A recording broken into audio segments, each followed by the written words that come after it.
Hola, ¿qué tal? Soy Luis Clemente y vamos a iniciar ahora con este vídeo, pues una serie de vídeos con los que quiero explicar qué es un texto y la tipología textual que existe, los diferentes tipos de textos que se estudian pues frecuentemente en la secundaria, ¿no? En la educación secundaria, obligatoria.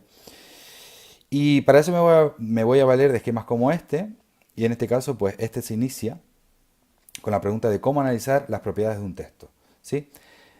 Yo realmente lo que quiero explicar es qué es un texto. Aparecen múltiples definiciones sobre qué es un texto, dependiendo a la fuente a la que recurramos, ¿no? Pues, si vamos a un diccionario, pues tendrá una definición. Si vamos a una gramática, nos da una definición probablemente un poco más técnica y un poquito más elaborada.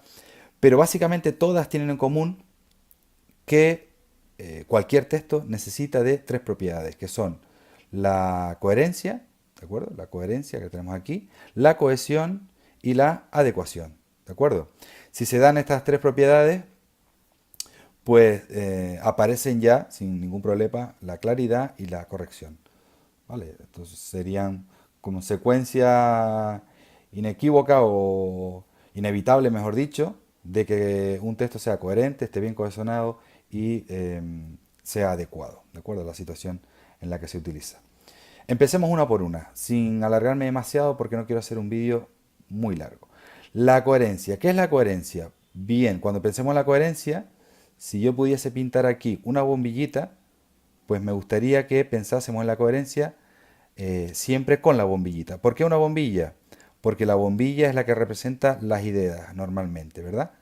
La bombilla nos representa las ideas y la coherencia pues se trata de eso, se trata de las ideas de un texto. Un texto tiene que tener obligatoriamente siempre ideas, porque si no, no sería texto, obviamente. Bueno, voy a hacerle la base y vamos a hacerle aquí la bombilla, a ver si puedo, ¿de acuerdo? El filamento y ya está.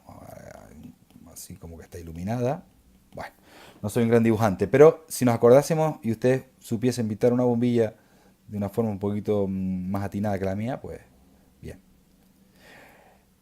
¿Qué significa que un texto tiene ideas? Pues que esas ideas tienen que aparecer de forma adecuada, no podemos repetir una idea mil veces, sino que tiene que haber diferentes ideas que vayan progresando. Tiene que ser de calidad, aquí pone, son las ideas claras y comprensibles, ¿vale?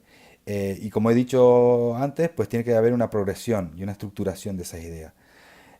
Si un texto cumple esto, pues es un texto coherente. Si no, sería incoherente, es decir, un texto donde las ideas se mezclan, se confunden, no están nada claras. Empiezo hablando de política, pasó a hablar de fútbol, después empezó a que la política y el fútbol a veces están relacionadas, después he hablado de la vida laboral y después de mi vida personal. Y todo mezclado en un solo párrafo. Eso sería incorrecto. Segunda propiedad del texto, la cohesión.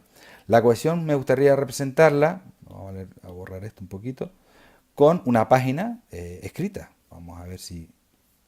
Una página escrita. ¿Y por qué una página escrita? Porque la cohesión tiene que ver con cómo construimos el mensaje con las unidades lingüísticas que poseemos. Poseemos sinónimos, hiperónimos, elipsis. La elipsis es cuando no hace falta poner algún tipo de palabra porque se sobreentiende, pronombres, determinantes, sustantivos, adjetivos. Y además esas palabras, esas unidades se unen, se mezclan entre sí, siguiendo unas normas sintácticas, ortográficas, con signos de puntuación. Y después tenemos pues también marcadores textuales, que son pues unidades extraoracionales que aparecen para ordenar el texto. Un sinfín de cosas. Hay muchísimos recursos de la cohesión y en el libro de texto podemos ir y ver un cuadro mucho más amplio que hay ahí, ¿de acuerdo? Pero lo único que me interesa en este momento es distinguir que la coherencia tiene que ver con las ideas, con esta magnífica bombilla tan bonita que tengo ahí, y la cohesión tiene que ver con la parte escrita. Pero no solo eso, nos falta todavía una última propiedad, y es la adecuación. Y la adecuación, si puedo representarla como dos personitas aquí, dos caras hablando, la próxima vez me preparo mejor los dibujos, pero claro, si me preparo mejor los dibujos, pues no tengo vida social.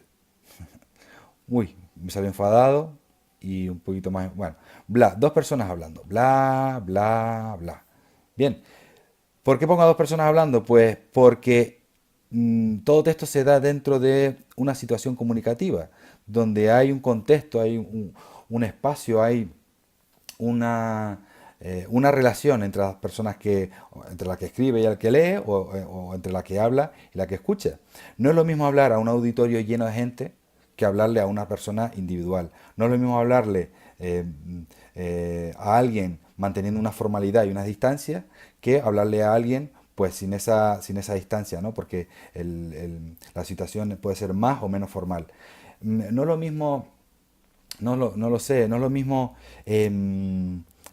hablarle a un niño que hablarle a un adulto. Cambia el texto muchas veces y hay que tener en cuenta eso porque eso es lo que llamamos adecuación. Se trata de adaptar, de adecuar el texto a la situación comunicativa. Como vemos, la adecuación está más fuera del texto, está lo que es en el contexto, y la coherencia y la cohesión está más en lo que es el texto en sí. ¿Vale? Bueno, si alguna de estas tres propiedades no se diesen, no estaríamos ante un texto, ¿de acuerdo? Y lo vamos a dar por ahí, por ahora lo vamos a dar ahí.